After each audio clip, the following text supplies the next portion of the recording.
want to thank you for coming up for our third senior presentation.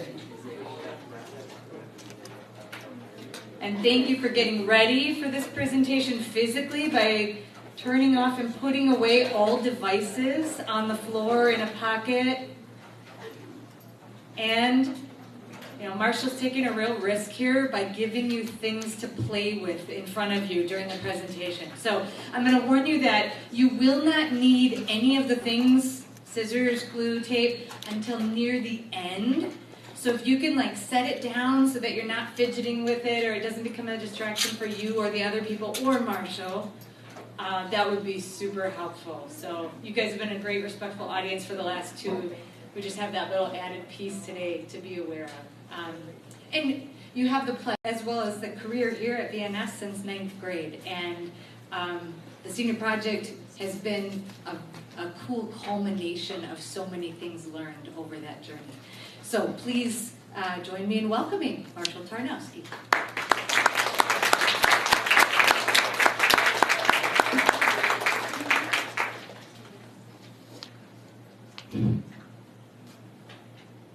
Happiness. We all feel it. It's crazy how much we don't even realize how it affects our daily lives. To be happy is truly a gift. But depending on the person, we all feel it differently.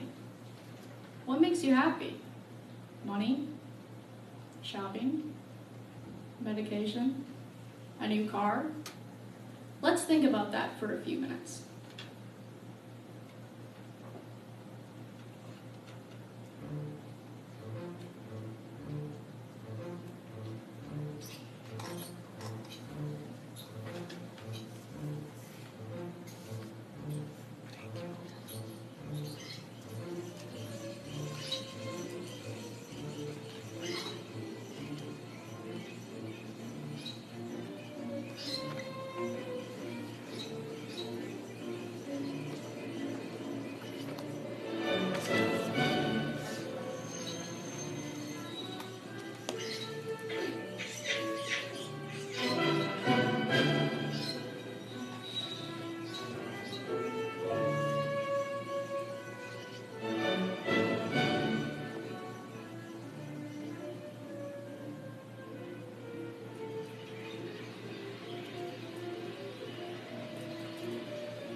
The definition of happy, according to Google, feeling or showing pleasure. At the start of my project, I felt the definition was perfect, and no research could help me define the simple feeling of being happy better than Wiki. I was so very wrong. While it can be a simple concept for most, my senior capstone project really enhanced how I saw this simple and delicate emotion. This afternoon, I would like to explain my findings and how they will help me and all of you to focus on well-being while passing through life after high school. During my research, in addition to books, articles, and videos, I studied myself and the people around me to find my own philosophy of what I believe to be true happiness. Different researchers say different things. For over 2,000 years, Western philosophers identified two basic types of happiness: hedonic and eudaimonic. Hedonic is that short-term pleasure that comes from the things we saw in the video. And eudaimonic happiness is taking it to the next level. We still get pleasure out of eating a good lunch or petting a dog, but having a eudaimonic lifestyle is achieving your full potential. It's about looking into yourself and having a desire for fulfillment. Here's a different way to break down those needs. Maslow's hierarchy of needs. Maslow, an American psychologist, created a pyramid graph to show us the different levels of needs. On the bottom of the triangle, we have basic needs: food, water, warmth, and rest. A step up from the basic needs, we have safety. After that, we have our psychological needs, the feeling of belonging and accomplishment. And right at the top is self-actualization. As I explained before, the very top is like being on a higher plane of existence. Once we have ourselves, we view the world differently through a happier lens. According to Stearns, our modern concern with personal happiness can be traced back to the Enlightenment, with Alexander Pope stating, "Oh, happiness, our being's end and aim," and John Byrom stating, "It was the best thing one could do to always be cheerful." That philosophy influenced Western thinking more broadly and shaped how Americans, in particular, viewed their sense of life. Our individual sense of life, of course, affects and is affected by the society around us. Different societies throughout many centuries have constructed themselves to be a perfect fit for the community that runs through them. Nobel Prize-winning economist Amartya Sen found that societies that expanded their level of freedom and independence saw a corresponding boost in the quality of life of citizens. Freedom, having the right to speak, act, and think without anyone giving you constraint, and independence, which is being free from outside control, gives people the ability to feel more open with having a balance between ideals and morals. In the 21st century, things have changed quite a bit. Harvard evolutionary psychologist Nancy Epcoff explains that we see here in the United States one of the highest levels of happiness. We see parts of Africa with tremendous unhappiness. What we find is that circumstances mean a huge amount when people have very little. So, if you have great poverty, if you have tyranny, if you have great inequality, these things are going to drag you down. A study which looked at the health and happiness of more than 4,700 residents of the city of Framingham, Massachusetts, found that people who reported feeling happy tended to form their own clusters with one another. They found that your likelihood of happiness rises 15.3% if a family member or close friend is also happy. According to the UN, 3/4 of the differences among countries' happiness levels are based on just 6 variables, including GDP, gross domestic product per capita, how much money an average citizen makes, the healthy years of life expectancy, and level of social support. Put another way, in the World Database of Happiness, which examines 67 nations, average happiness has risen more in nations where the economy has grown the most. In 2017, the happiest countries were Norway, Denmark, and Iceland. That didn't surprise me too much, as we learned from the documentary at the beginning of the year. Our happiness levels greatly affect our mental and physical health. However, you don't need to have perfect health to be happy. You also don't have to be positive all the time, but we do have to practice positivity. There are psychologists who believe that we are programmed to look for the negative, and in terms of our ancestors, that is probably true. Some researchers call it negativity bias, the theory that negative experiences are more powerful than positive ones. This can make finding happiness harder, but not impossible. In fact, sometimes negativity can be beneficial. Researchers have developed the concept of depressive realism, that depressed people have a more accurate view of the world around them and their place in it. And in one study, participants were asked to press a button, and a green light would or would not turn on. When asked to rate the level of control they felt they had over the light, the non-depressed subjects overestimated how much control they had, while the depressed students are much more accurate. The University of North Texas, Mark A. Davis revealed, moderate positive moods can help to open our minds and get us to think outside the box. But those experiencing high levels of happiness did not exhibit the same burst of creativity in his particular study as those feeling less cheery. While maintaining mental balance is important, physical health is just as necessary. What you put in your body can help or hinder. One study of more than 12,000 Australians found there to be a correlation between the consumption of fruits and vegetables and increased levels of happiness. According to another study by Spanish researchers, and this one's for you, Dad. Coffee.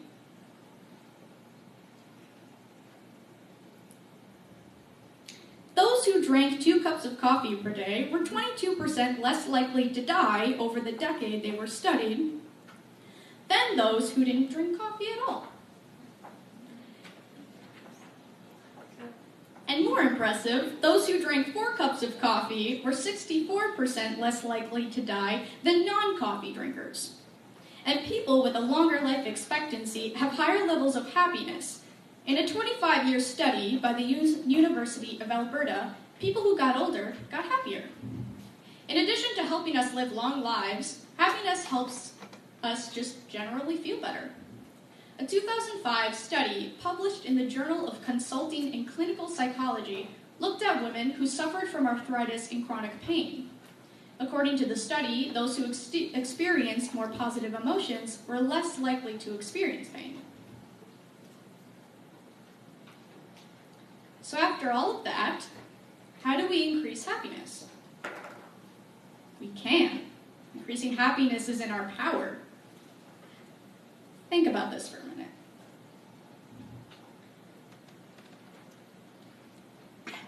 Happiness without meaning characterizes a relatively shallow, self-absorbed, or even selfish life, in which things go well, needs and desire are easily satisfied, and difficult or taxing entanglements are avoided. But happiness is increased by meaningfulness. Finding happiness begins with how you handle that negative inner critic in your head. We have to learn to listen to it and practice mindfully learning from it. It shouldn't guide us. Instead, we should practice building inner peace. One way to do that is to take time for quiet meditation.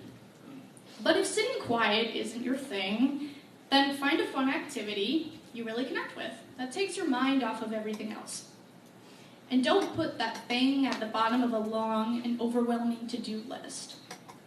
Like to the side. Also, unplugging from your electronics can be an incredibly useful, tactic to raising happiness, especially if you are looking to reconnect with others. One study that asked subjects to state what they go online to do and their level of happiness revealed that subjects who saw the internet as a way to connect with others or to help solve personal problems were found to be more likely to suffer depression, social anxiety, and worse, compared to people who just went online to send an email or find general information. Perhaps the most useful strategy is simply having gratitude. Scientific research shows that people who have gratitude are happiest. And we're not always good at it. In fact, it is 10 times more likely that someone will say thank you to a waiter than to their spouse. Well, that is a bit concerning. It's a reminder for us to take time and appreciate others. Here's a video demonstrating this.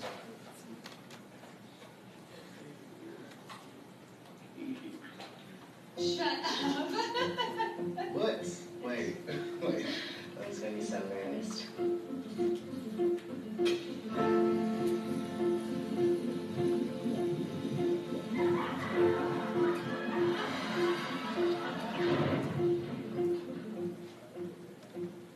What makes you happy?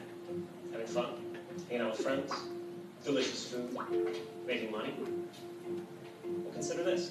Psychologists have scientifically proven that one of the greatest contributing factors to overall happiness in your life is how much gratitude you show. Yeah? Think about that. Go ahead and marinate on it for a second. You can thank me later if you want. It'll make you feel better according to this study. You go ahead and click on it and read it if you want. Or you can keep watching because we read it. We thought it might be fun to test out for ourselves. We gathered a selection of volunteers to act as our subjects. First, we gave them a test.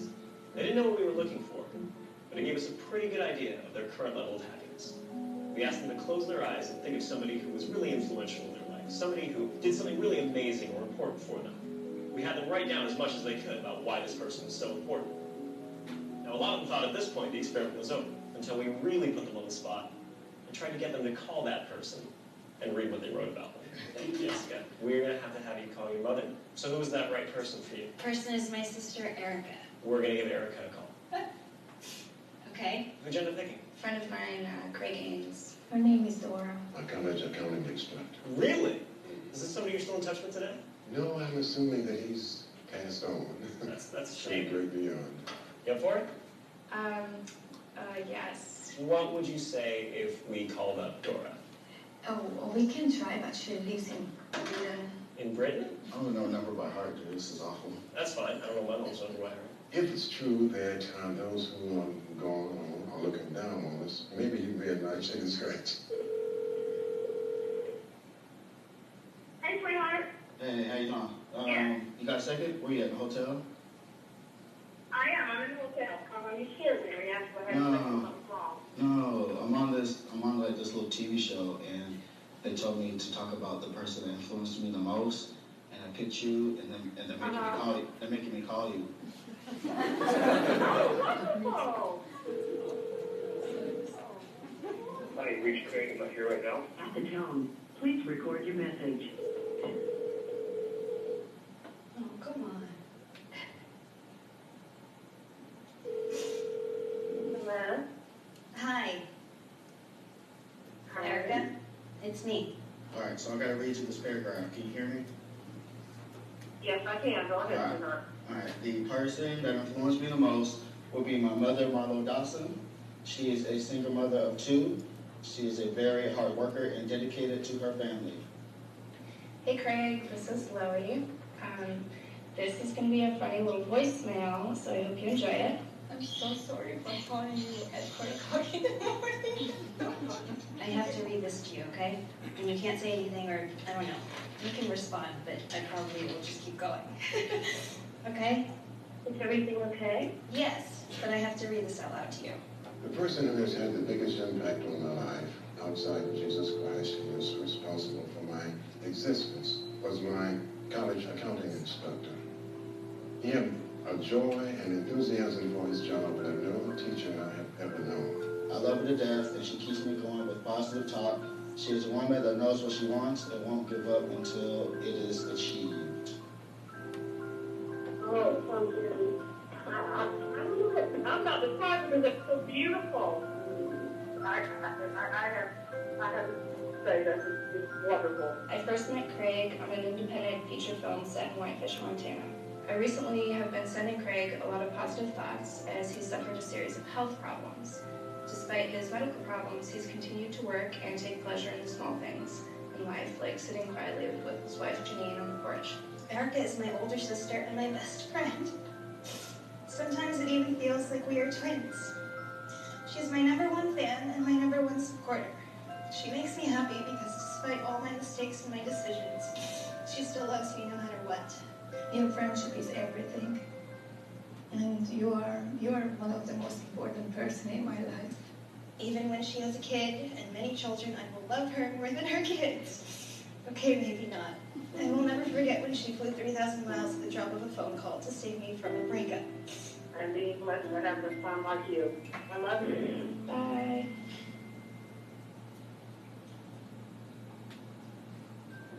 Why did you do this? I don't know because they made me do it. Thank you for picking up. Bye, sweetie. And then they're like, here, you're gonna write this letter. And then I wrote like this whole long ass letter, which, you know, I like don't write. And then all of a sudden they're like, hey, guess what? Now we're gonna call her and you're gonna read her this letter. And I was like, what the?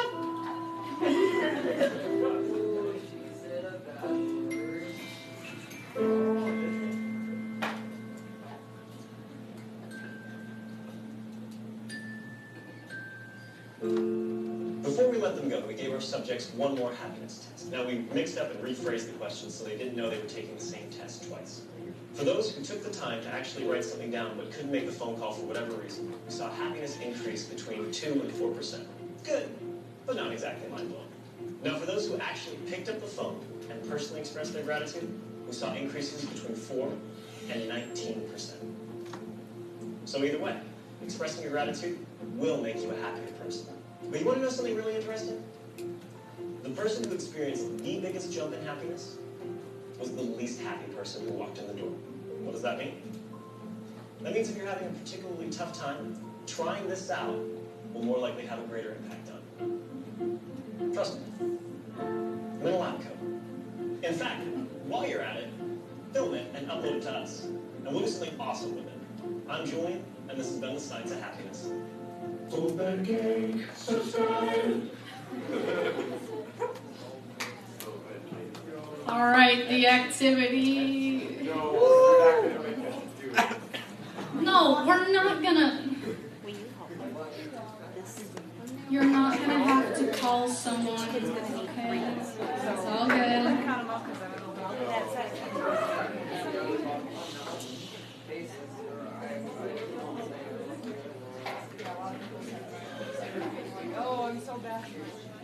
All right, so 2 note cards will be given to you. I was supposed to give you 3 of them. Switch it. So every person should have 2 note cards. Yeah.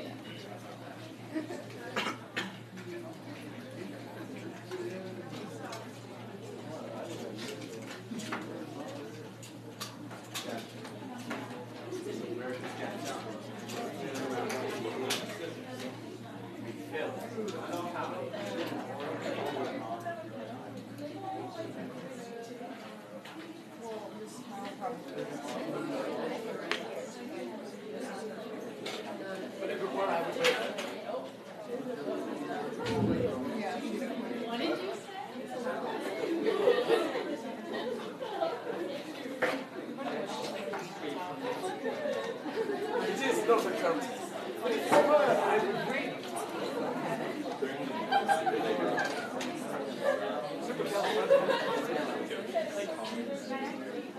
She started crying.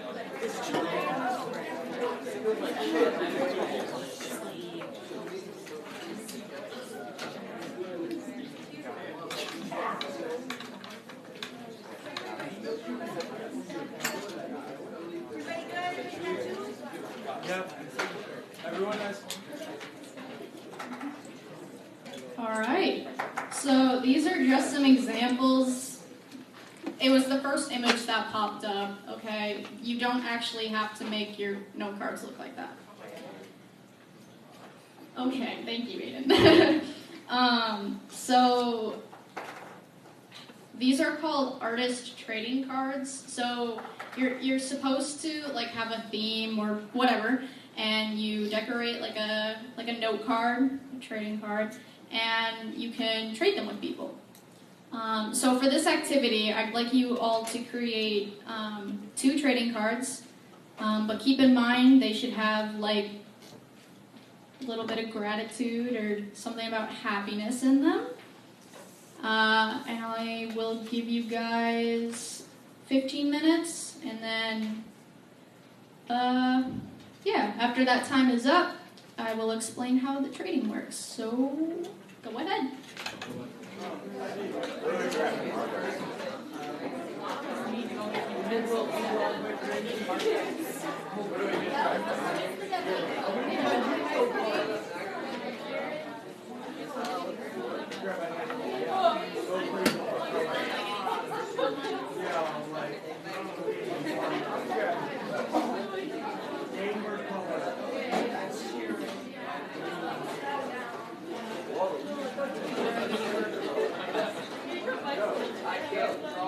And keep in mind that it doesn't have to be like a drawing, it can be words, it can be just random pictures out of the magazines, so.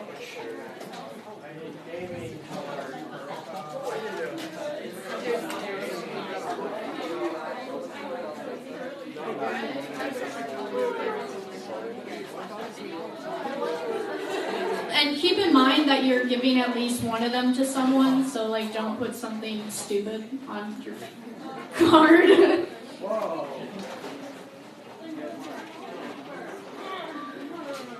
I have to think about this.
But my first one took me forever. I thought it was something I was doing right. Yeah.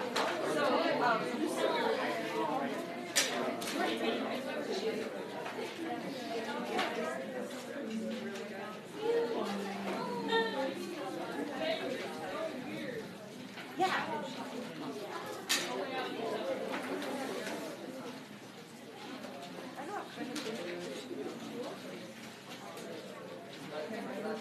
Hey, Mr. Froki, do you know where the rest of the note cards are? Like this? Oh, okay.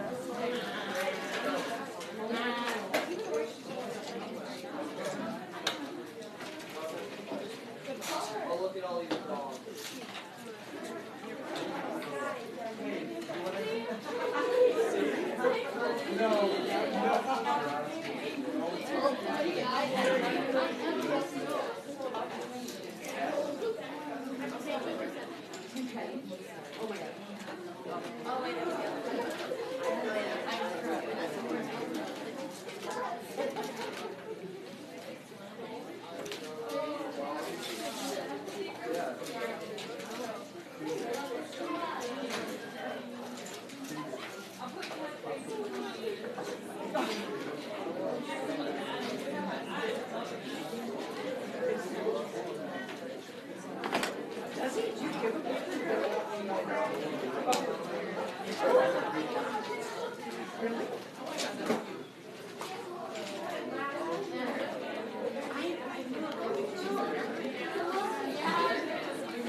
Oh, he's young. Look at it, Aaron. Yeah, it's Aaron. Oh, how did you get No, he did like this.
Oh, this is the map.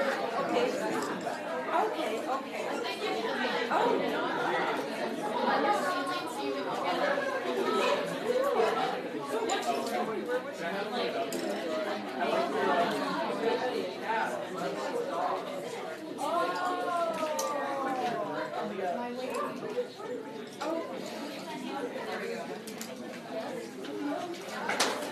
Oh. Yeah, he does. Oh, my goodness. That is great. So what do you, yeah, you're still learning about it. What's the name of the Uncle Shadow?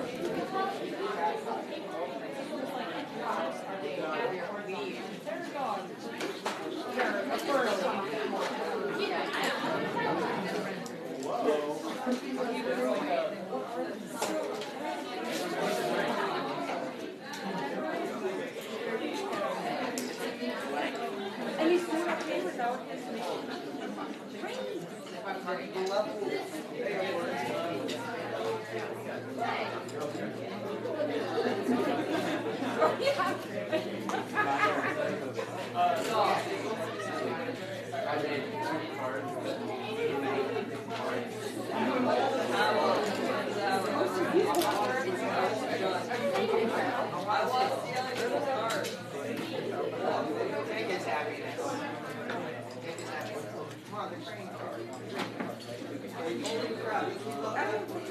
Not how this works.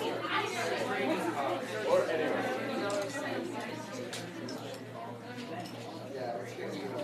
Yeah.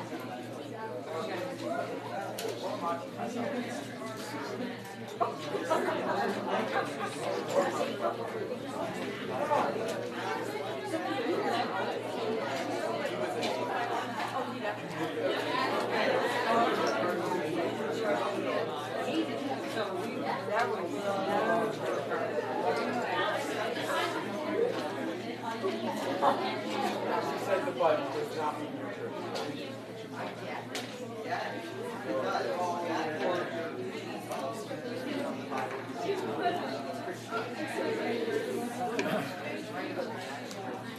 Oh, that's really good. Oh my God, right?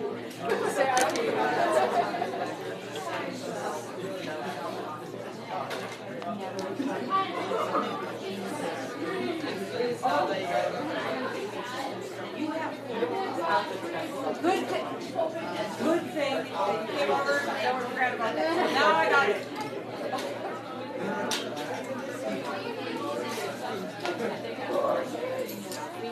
Okay, are you testing the chair? In order to set the chair, you have to have the chair be No, I tested it just by. You guys have about 4 minutes.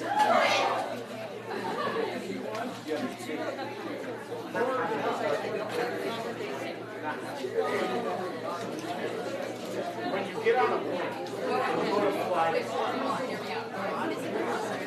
Okay. Oh, just think about it. Yeah. But you don't know that.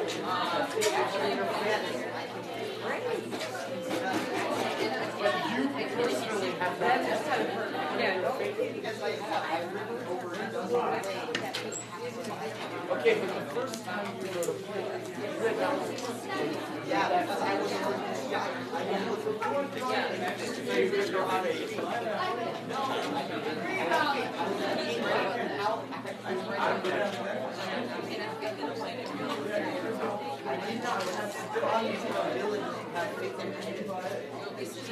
It's not going out.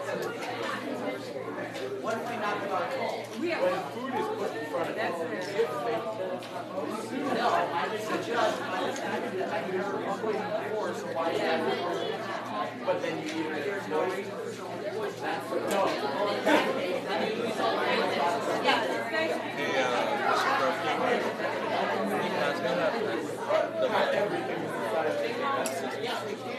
I'll give you guys like 5 more minutes. Everything is Yeah, only one thing is science. So you're telling me every time you eat food, you examine it and make sure that it's not poisonous before you eat it? No, I just judge by the fact that I So now,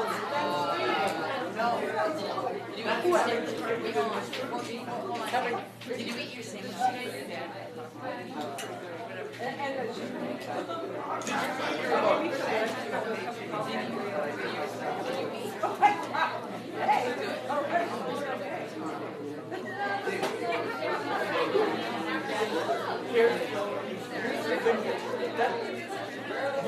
the definition is describing entrusting in something, but does it have to happen before?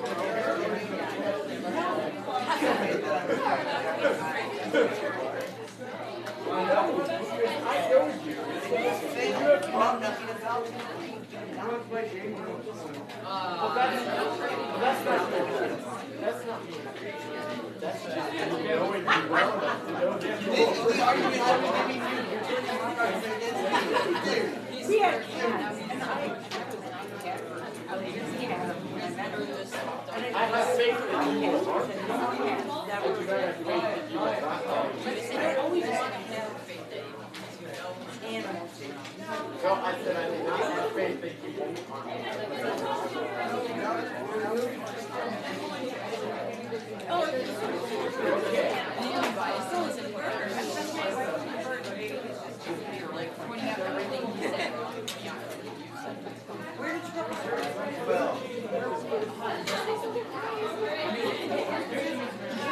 There's no way with this little track. Then what does it say? Then what does it say? It doesn't say anything. It is already not.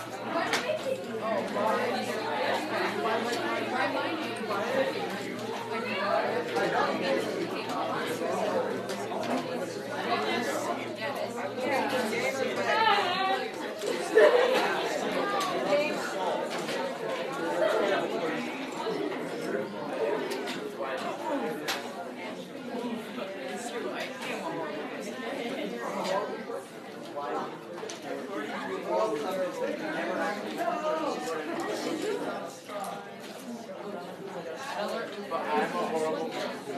That's another. Yeah, I definitely believe that.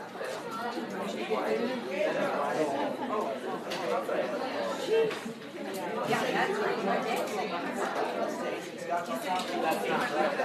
There's no version of God's all that. powerful. God's all powerful. He can make you God. How do you know? Who are you if you're open? So arrogant that you Alright, I'm gonna give you guys a couple more seconds to finish up. Accept a higher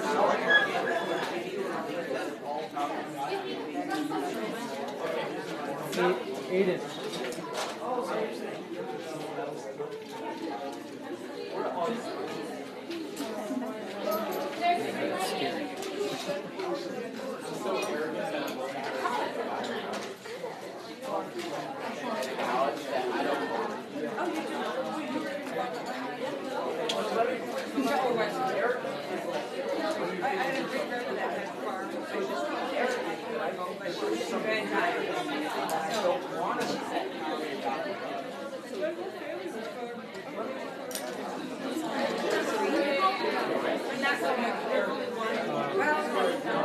Alright, time's up, guys. Finish the last little piece of your work.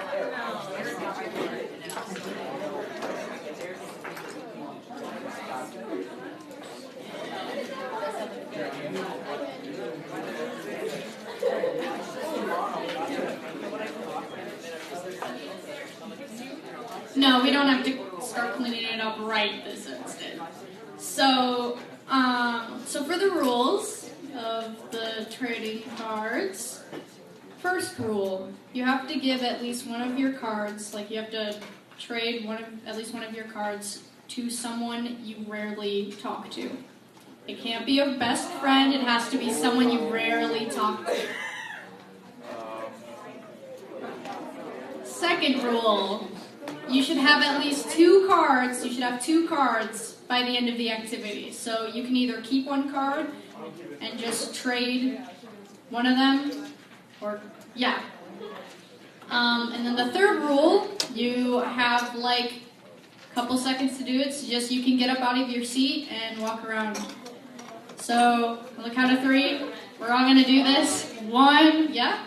Do you want us to share what the card's about, too, or just say, here's a card, bye? Yeah, you should probably, like, talk to the person and tell them why you're giving them that card. Alright, ready? Go!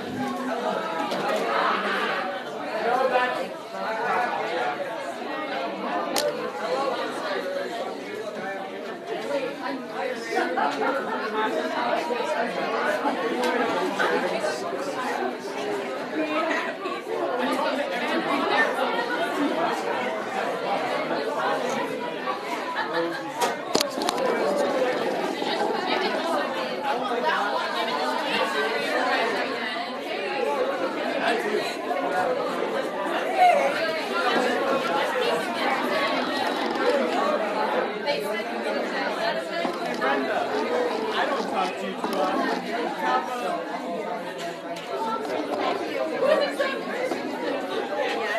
It's isolated.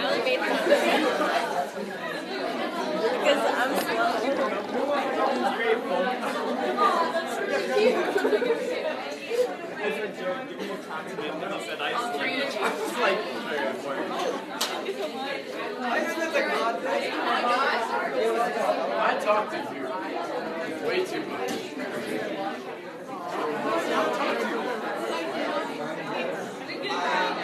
Just pick someone you don't even know their name. I don't know every single person. Good for you.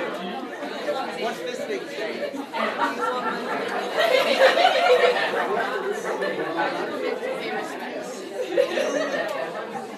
On stage. I got 2 drinks. That's an R.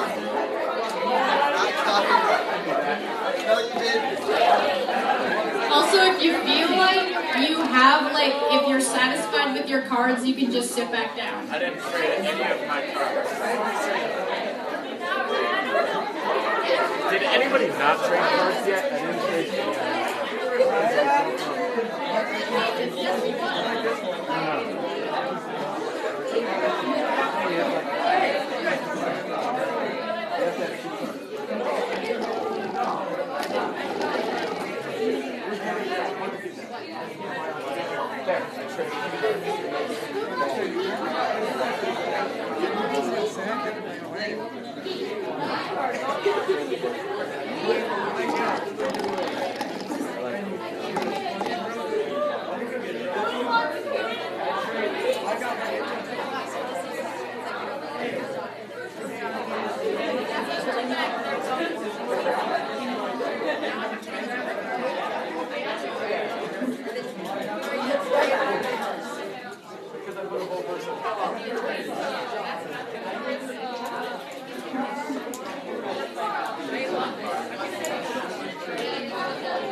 I snapped my brother.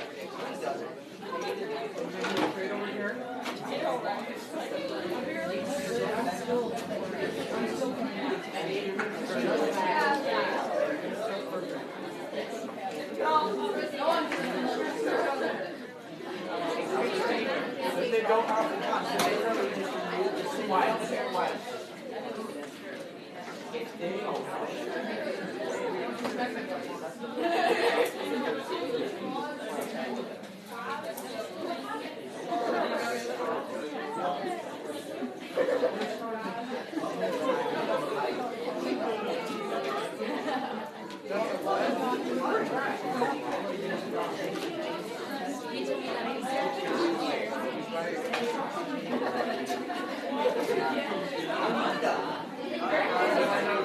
Are we all done? Are we all good?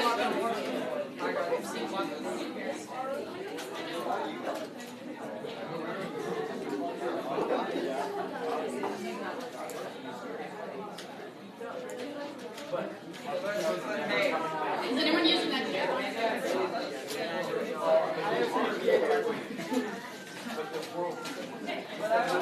You guys feel this really dumb.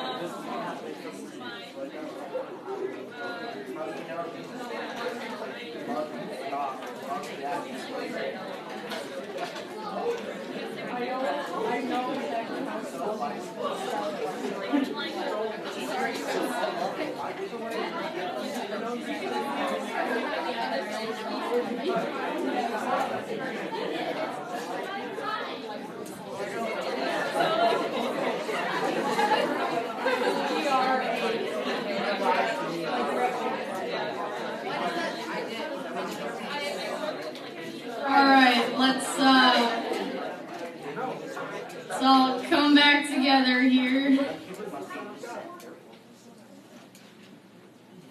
So, you all had a chance to grow a little happiness in you and with another person today, but it shouldn't end here. go out into the world and share the gift of happiness with others. That's what my journey has been about this year. And the senior project was a journey. Journeys may be hard and long, but happiness is a lifelong experience. I'd like to at least give people the gift that we all share today, happiness. Thank you, and namaste. So I will take some questions now, and yes, you can all clap. Please clap.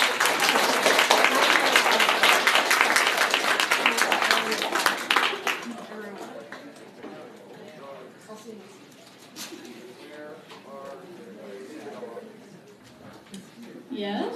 Listen. I was wondering if your research showed any of the technical aspects of happiness. Like, how technical does it get, the science of it? What happens in your brain, or something like that? All right, so the question was, how technical does happiness get? Very technical. Like, if I wanted to get into all of that, this speech would be more than that amount of time. Be like a couple hours, probably. A lot of my research actually had to do with more scientifics, and a lot of studies about like the mental and physical kinds of things. And actually, I learned a lot of strategies too throughout that. So yeah.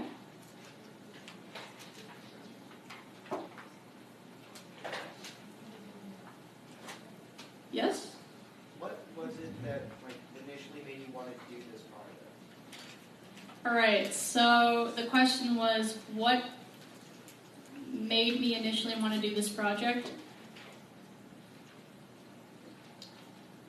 I kind of just, I don't even know. I think it was just like a spark of the moment. I was like, all right, I'll do something that's not so depressing, because all of my past projects were very sad. So I wanted to leave high school, I guess, with a more positive input. Yeah. Yeah, Jesse? What was the hardest part? Okay, so the question was, what was the hardest part during my project? All of it. That's all I'm gonna say. It was really hard. Yeah. Oh. Tell us something that you learned that you hadn't known before you started the project. So the question was, what is something I learned that I didn't know before I started this project?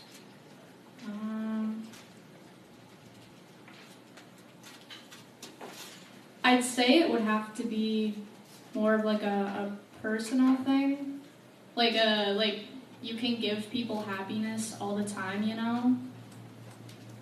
But like the whole like realization and actualization thing, like I didn't even think about that. It was kind of just something I learned, and I think it's really important. So, yeah. Yep. Did this research have any personal effect on you while you were researching this topic? So the question was, has the research for this project affected me? And yes, it has. Any information I could get that's about personal like lives, and how you can like change, I guess, is pretty cool. Yep.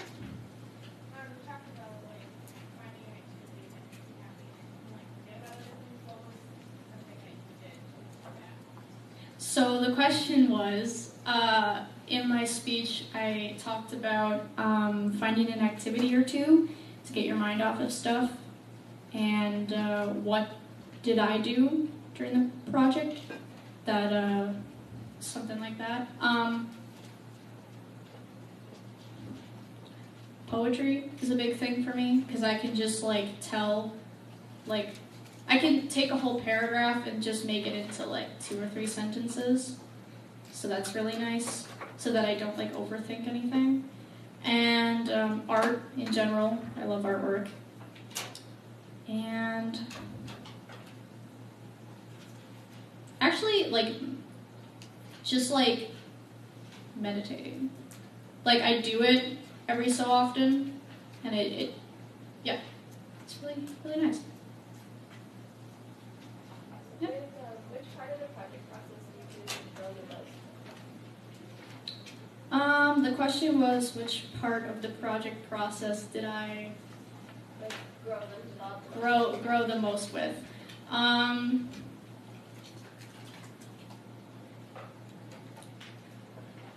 feel like writing, just in general. Like, this is so lengthy. I usually, especially for like proposals, I write maybe a page and a half, which is really bad. But this year I had to like make 10 pages of work, and yeah, I've learned how to write bigger, like chunks. Yep. Talk about some of your sources, books that you spend a lot of time with, or books that you recommend. Okay, so the question was, what are some sources that you used? And I'd say there were a lot of book titles. One was like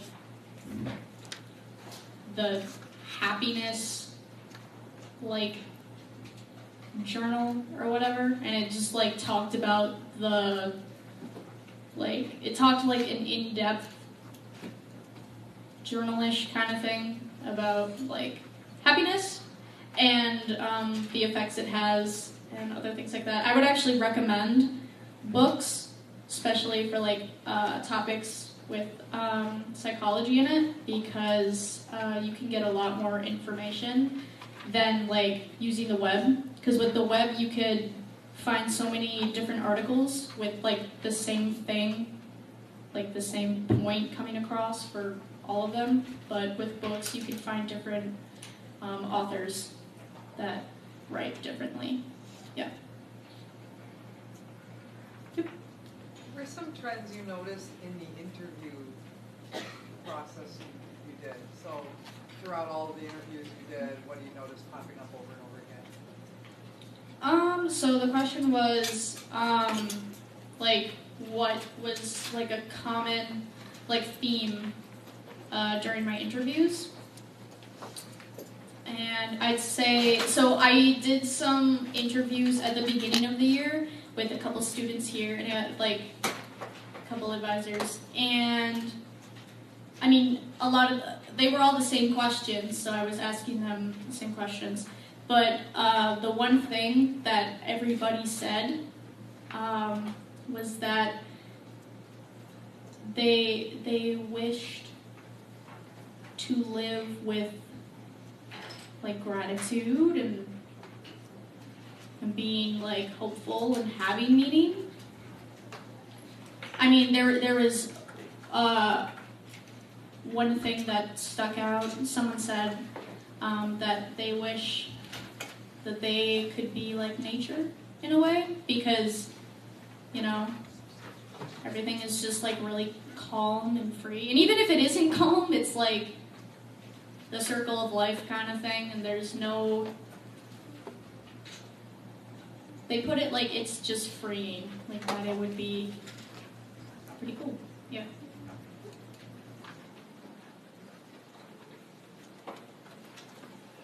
Yep. Are there other live sources or experiences that were part of your project? So the question was, were there other live sources for my project? I'd say a big live source is my uncle, Mike, and he is Buddhist, so he focuses on a lot of mindfulness and a lot of meditation and a lot of self-reflection.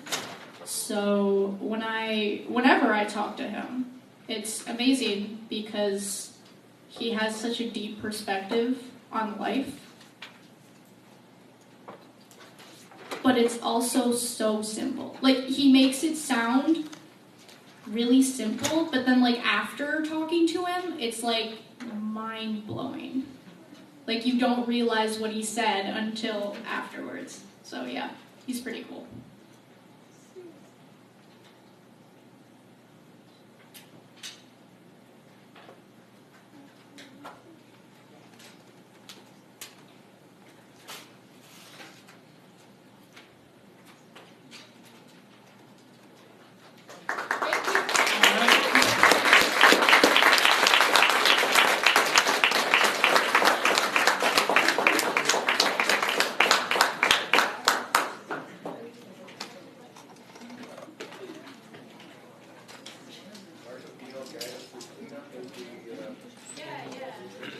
thought-provoking.